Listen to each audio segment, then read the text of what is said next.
In the history of the studio, we've always built our own engine, and it's something that it can be a blessing and a curse. It's slower to get up and running in the project because everything has to be built up from scratch, but you have much more control over how the engine is kind of accomplishing the goals of the games and IP you're making. It's always been important for us to have our own technology at Ready at Dawn because we have a vision of what we want the game to be and where we want the story to go, but we also have a vision of where we want the technology to go. So when you're starting a new engine, what you try to do is you try to build on something else, that either that's experience, another engine entirely, or in our case, we had a PSP working engine. On the PSP, it's how do we make it smaller, how do we kind of condense it, how do we streamline it. On the PS4, everything is how do I make it bigger, how do I make it faster, how do I make it more in your face. My feeling was that for this generation, a big distinguishing factor was going to be just how much more alive a game level should feel. We want every part of it to look like it belongs and feels kind of real and lifelike. We want it to look like it's a real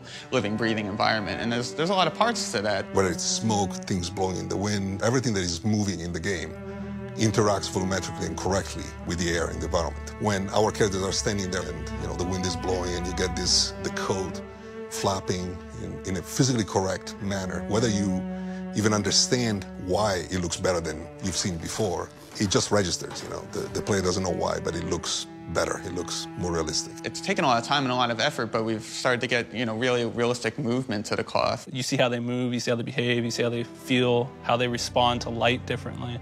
And so a lot of that was a ton of research into period-accurate material. For every little glint on a material or things like that, every bit of texture, we scan lots of textiles to get that sort of real-world look embedded into our materials. And so that was actually kind of challenging, is finding those materials in today's societies, because we have a lot of synthetic materials now. Using a 3D scanning process, we took reams and reams of these kind of historically accurate textiles and digitized them down to sub-millimeter precision, which just has all the imperfections and also artistry that is really hard to kind of simulate from scratch. We actually have specialized cloth shading technology to make it look right and sit well in the scene and make it so that when you see it, it just looks like cloth and it doesn't look like a plastic tarp wrapped around the guy. We really put a huge investment in terms of our material model and the lighting that reveals it. Those two things really go hand in hand. I think over the last 5 years, the industry, both movie industry and the gaming industry, has kind of transitioned into a more physically accurate lighting model. So game lighting tends to be very kind of forward diffuse lighting versus kind of glancing and getting the variation in wetness, in sheen, in material properties. So instead of having full-on direct lights that just illuminate the full face of a character, you have glancing lights that are catching kind of imperfections and implying form. We've spent a lot of time getting a good volumetric look to our lighting and our fog system so that it creates a kind of mood and atmosphere. The world we're in, especially you have foggy London, fluid and fog and these dense atmospheres and grime and soot are all very difficult anomalies to actually model. Even London today, the fog is a common element. But if you look at the Industrial Revolution, it's like you had fog and you had booming industry, you had soot, you had pollution. It was almost like another character in our world.